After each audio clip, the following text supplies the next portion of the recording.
I spent so many years believing I was not intelligent. Not because someone sat me down and said it plainly, but because sometimes life teaches you to doubt yourself. You compare yourself to people who seem to understand things faster.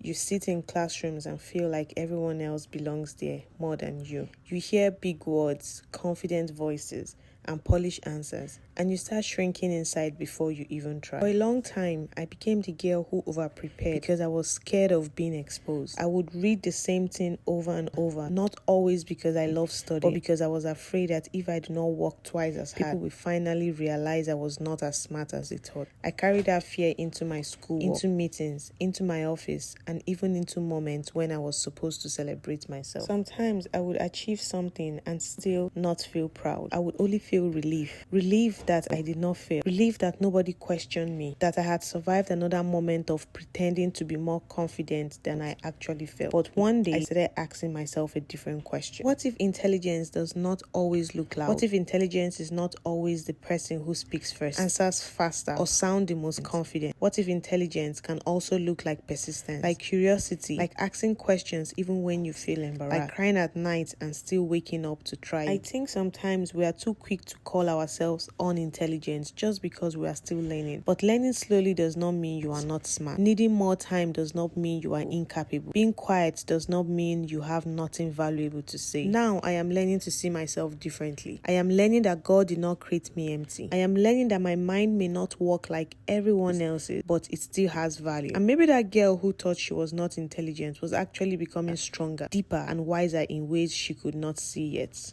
Follow me for more stories on healing, faith, graduate life, and becoming you.